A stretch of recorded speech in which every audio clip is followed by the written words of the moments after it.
चलो और दोस्तों, हम आपका स्वागत करते हैं आज रात की प्रार्थना में। और आज मैं आपसे बात करना चाहता हूं कि परमेश्वर आपके फाइनेंस पर आशीष देगा, आपके कमाई पर परमेश्वर आशीष देने जा रहे हैं। और निश्चय मेरा विश्वास है कि प्रभु आपके लिए नए फाइनेंस के सोर्स को खोलने जा रहे हैं। नए फाइनेंस के सोर्स मींस नया जॉब, नया बिजनेस, नया काम, जिससे आपकी इनकम बढ़ेगी। ऐसा प्रभु आपके जीवन में करने पर है। कुछ नया काम आप शुरू करेंगे या फिर कुछ नई जॉब आप अपने जीवन में देखेंगे, बढ़ोतरी को, जिसके द्वारा आपकी कमाई में आशीष होगी और आप उस कर्ज से, उस आर्थिक तंगी से जिसमें होकर आज आप गुजर रहे हैं, उससे आप बाहर निकल आएंगे। आपको लगता है कि मैं कैसे इस कर्ज को दूं, इस कर्ज के दले दबे मैं दबा जाता हूं, लेकिन आज मैं आपको उत्साहित करना चाहूंगा कि परमेश्वर आपके लिए नए फाइनेंस के सोर्स को बनाएगा, नए सोर्स को बनाएगा। एक इनकम सोर्स आपको नया परमेश्वर बना के देगा और उससे आपकी बढ़ोतरी होगी, उससे आपकी कमाई पर आशीष होगी, उससे आप अच्छी कमाई को करने पाओगे।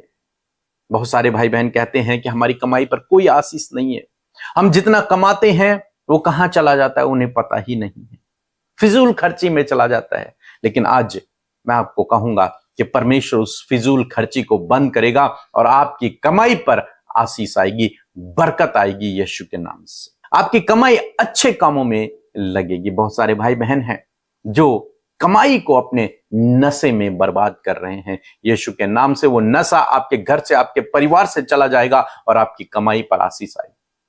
आप उस धन को जो आप कमा रहे हो उसे आप खाने पाओगे, उसकी आशीष को आप अपने जीवन में देखने पाओगे। आप इसलिए नहीं कमाओगे कि वो बर्बाद हो जाए, नहीं, बल्कि जो कुछ आप कमाओगे उसमें परमेश्वर आशीष देगा, उसमें परमेश्वर बढ़ोतरी को आपको देगा। तो परमेश्वर आपको कर्ज से बाहर निकालेंगे, परमेश्वर आपको नए फाइनेंस के सोर्स को देंगे और आपकी बढ़ोतरी होने लगेगी। जो कुछ आप कमाएंगे उसमें भी परमेश्वर आशीष देगा। बाइबल कहती है कि यहोवा जो धन देता है उसमें दुख नहीं मिलाता। तो परमेश्वर की ओर से जब आपको कमाई मिलेगी, परमेश्वर की ओर से जो रिवॉर्ड आपको मिलेगा, जो धन मिलेगा, उसके द्वारा आप दुखी नहीं होंगे, उसमें कुछ भी दुख नहीं होगा, वो पैसा दुख में खर्च नहीं होगा, उसके द्वारा आप आशीष को पाएंगे, आगे आपकी बढ़ोतरी होगी। हम यूसुफ के जीवन में देखते हैं। यूसुफ ने एक प्लान फिरौन को बताया। जब यूसुफ ने उसके सपने का, फिरौन के सपने का अर्थ उसे समझाया कि 7 साल इस देश में अच्छी पैदावार होगी और नेक्स्ट 7 साल इस देश में अकाल पड़ेगा, तो इसलिए फिरौन आपको क्या करना है कि आपको इस 7 साल में, जिस समय अच्छी पैदावार, अच्छी फसल हो रही है, इस समय आपको कुछ अनाज को सेव करना है और उस सेव करके उस अनाज को बचा के रखना है। और जब अकाल पड़े इस देश में, तब उस अनाज को तुझे अपने पूरी जनता को देना है, अपने देश में बांटना है। इस प्रकार से उस अकाल से तुम्हारी कोई भी हानि नहीं होगी।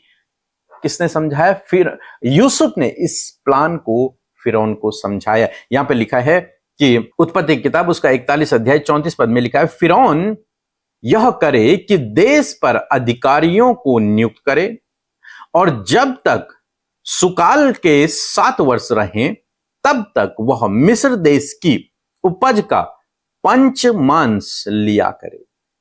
मीन्स जब तक अच्छा समय चल रहा है, जब तक अच्छी उपज हो रही है, जब तक अच्छा अनाज पैदा हो रहा है, तब तक इन 7 सालों में तुम क्या करना कि थोड़ा थोड़ा सेव करते हुए चलना। 5% जो कुछ उपज हुई उसका 5% निकाल के सेव कर देना। भंडार बनाने हैं और उन भंडारों में सेव कर देना है, जमा कर देना है।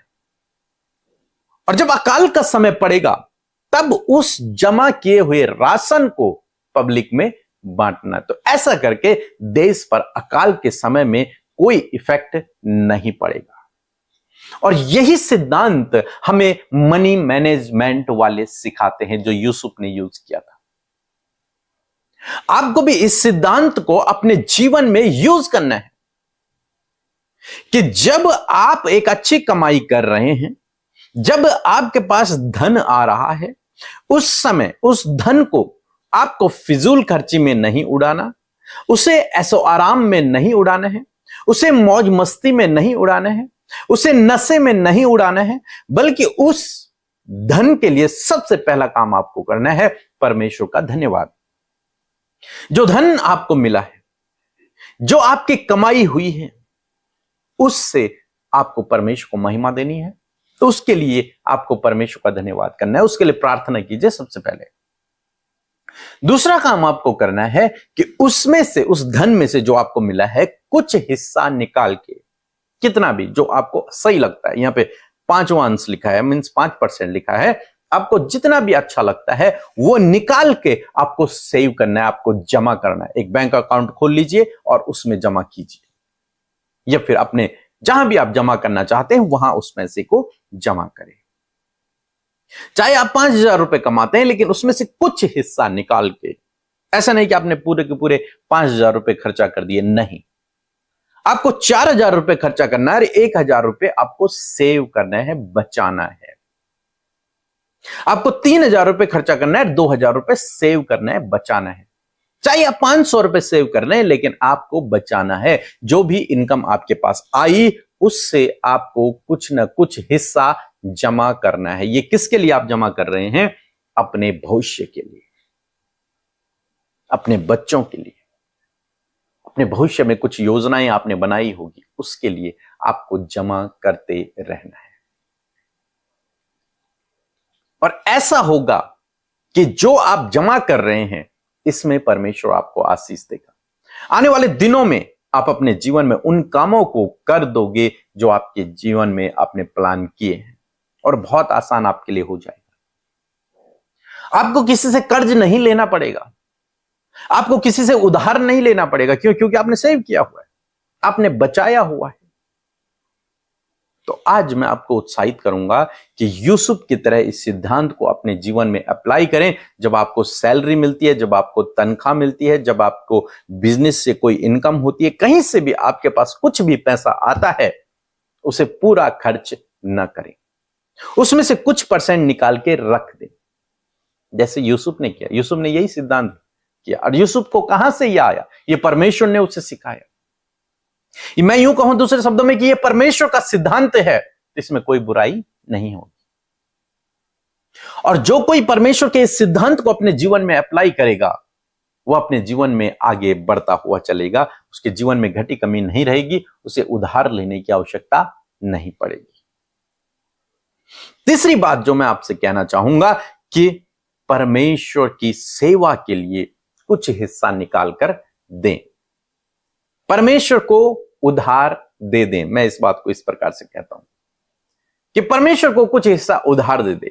आप जानते हैं, जब हम किसी को उधार देते हैं तो वो हमें बाद में उस चीज को लौटा देता है।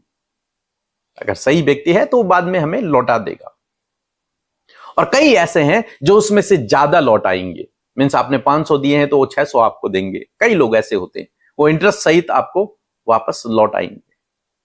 मैं आपसे कहूंगा कि आप परमेश्वर को ही उधार दे दें, मीन्स उसकी सेवा के लिए कुछ हिस्सा अपनी इनकम में से निकालकर प्रभु की सेवा के लिए दे दें। चाहे वो थोड़ा हो, लेकिन दे दें। वो आप दान नहीं कर रहे हैं, वो आप सेविंग कर रहे हैं, वो आप जमा कर रहे हैं परमेश्वर के खाते में। परमेश्वर के नाम से आप उसे जमा कर रहे हैं। और बाइबल कहती है परमेश्वर कभी भी किसी का उधार नहीं रखता है। वो आपको उतना तो देगा, बल्कि उससे भी बढ़कर आपको वापस लौटाएगा। वो किसी का उधार नहीं रखता। तो इस सिद्धांत को अपने जीवन में अप्लाई करें। जरूर से जब आपकी कमाई आपके पास आती है, आप प्रार्थना करें, धन्यवाद करें प्रभु का उस कमाई के लिए, उस पैसे के लिए। दूसरा काम जो आपको करना है, उसमें से कुछ हिस्सा निकालकर 5%, 10%, 20% निकालकर आपको सेविंग करना है। किसी बैंक में जमा कर दे, या फिर कहीं पर भी आप जमा कर दे, ताकि वो आपके भविष्य के लिए काम आए। आपको किसी से वक्त मुसीबत में उधार लेने की आवश्यकता न पड़े, उसे जमा करें। चाहे आप कितना भी कमाते हैं, आप बहुत अधिक कमाते हैं तब भी आप कुछ हिस्सा निकाल कर सेव करें। बहुत कम कमाते हैं तब भी कुछ हिस्सा निकालकर सेव करें। एक भाई ने कहा कि जब हम 50,000 रुपए कमाएंगे, जब 1 लाख कमाएंगे, तब हम सेव कर पाएंगे। 5,000 10,000 में हम क्या सेव करेंगे? लेकिन मैं आपको उत्साहित करना चाहूंगा, इस थोड़े में ही तो आपको सेव करना है। जब आप इस थोड़े में ही सेव करना सीखेंगे तब आप अधिक में भी सेव कर पाएंगे। थोड़े में शुरुआत तो करिए आप, परमेश्वर आपको आशीष देगा इस काम के बदले। और तीसरा काम जो आपको करना है वो करना है कि परमेश्वर को ही कुछ उधार दे दे, ताकि जब आपको जरूरत पड़े, वक्त मुसीबत पर, आप परमेश्वर की करीबी में जा सको और परमेश्वर से कह सको, प्रभु मेरी मदद कर, मुझे इस समय पैसों की जरूरत है, मुझे इस समय इस काम को करना है, मुझे इसकी जरूरत है। और मैं आपसे कहूंगा वो अपने महिमामय धन से आपकी घटी कमियों को पूरा कर देगा। अपने महिमामय धन से वो आपके लिए ऐसा प्रबंध, ऐसी व्यवस्था कर देगा जो आपने सपने में भी नहीं सोचा होगा। इसलिए इन कामों को करें और मेरा विश्वास है कि परमेश्वर आपको आगे बढ़ाएगा, आपके फाइनेंस पर प्रभु आशीष देगा, आप अपने जीवन में फाइनेंस में बढ़ोतरी को देखेंगे, नए नए इनकम सोर्सों को आप अपने जीवन में देखोगे। सो प्रभु आपको इस वचन के द्वारा बहुत आयत से आशीष दे। आमीन। दोस्तों, यदि आप हमारे साथ में संडे आराधना में शामिल होना चाहते हैं तो जरूर से हमें इस नंबर पर कॉल करें या फिर व्हाट्सएप करें। हम आपको लोकेशन बताएंगे और आप हमारे पास आकर परमेश्वर की आराधना को हमारे साथ में मिलकर कर सकते हैं और परमेश्वर आपके जीवन में अद्भुत आश्चर्य कर्मों को करेंगे। प्रभु आपका आशीष दे। Praise the lord. आइए हम सब मिलकर प्रार्थना करें। धन्यवाद धन्यवाद धन्यवाद करते हैं प्यारे प्रभु यीशु मसीह, हम आपका धन्यवाद देते हैं इस सुंदर सी शाम के लिए प्रभु, जो तूने हमारे जीवनों में दिया है प्रभु।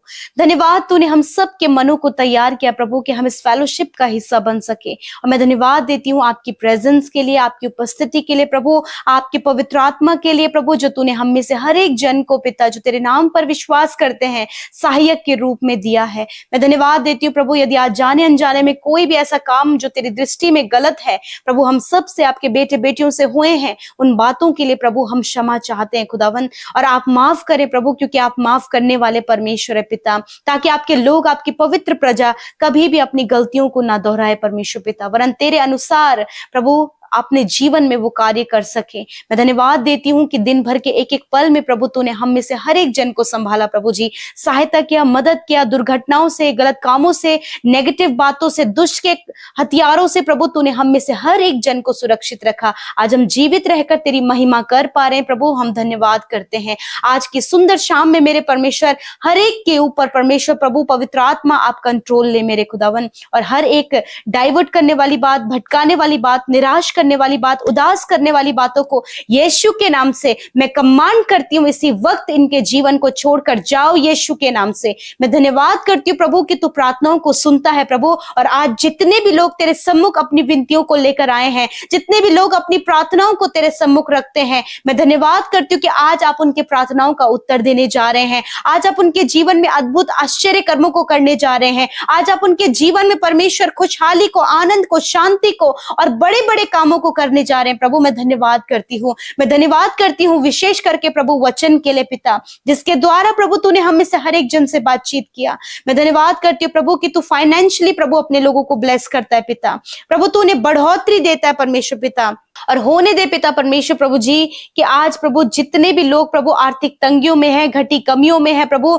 उनके जीवन में मानो कि प्रभु अकाल है मेरे परमेश्वर। मैं प्रार्थना करती हूँ प्रभु कि जैसे परमेश्वर प्रभु यूसुफ को पिता परमेश्वर आपने बुद्धि दी प्रभु, और उसने सब कुछ मैनेज किया परमेश्वर, उसी प्रकार प्रभु आप इन भाई बहनों को भी पिता, जो कुछ भी तूने इन्हें दिया है, चाहे वो कम से कम है या फिर ज्यादा से ज्यादा है प्रभु, हर एक चीज को प्रभु मैनेज करने की बुद्धि दे परमेश्वर पिता, और होने दे पिता परमेश्वर प्रभु ये अपनी कमाई को निश्चय खाने पाए परमेश्वर प्रभु, ये अपनी कमाई में बढ़ोतरी को देखने पाए पिता। जो भी बिजनेस, जो भी जॉब ये करते पिता मेरे प्रभु, होने दे पिता हर दिन प्रभु ये अपने जीवन में प्रभु बढ़ोतरी को देखें पिता, क्योंकि जो धन तेरी ओर से मिलता है प्रभु तो उसके साथ दुख नहीं मिलाता मेरे प्रभु। यदि इनके जीवन में फिजूल खर्ची है, या फिर परमेश्वर पिता जो कुछ कमाते हैं वो कहाँ चला जाता है इन्हें नहीं पता, या फिर परमेश्वर वो अपनी कमाई को अपने परिवार के साथ सुख आनंद के साथ में नहीं खा पा रहे हैं, तो आज मैं प्रार्थना करती हूँ कि प्रभु जो कुछ भी ये कमाते हैं प्रभु, ये अपने परिवार के साथ उसको सुख और आनंद के साथ खाने पाए प्रभु जी,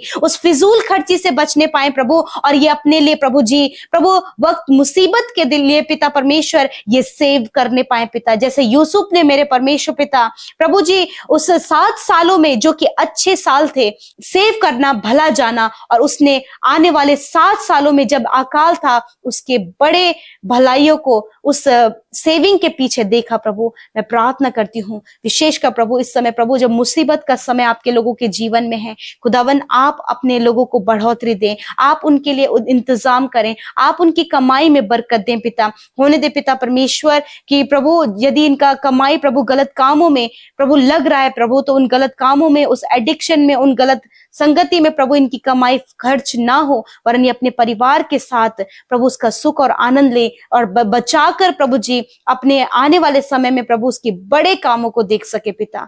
धन्यवाद करते प्रभु, यदि आज लोग कर्जे में हैं, यीशु के नाम से सारा कर्जा इनके जीवन से चला जाए, अपने महिमा में धन से प्रभु, अपने आकाश रूपी उत्तम भंडार से प्रभु अपने लोगों के लिए पूरा करें पिता।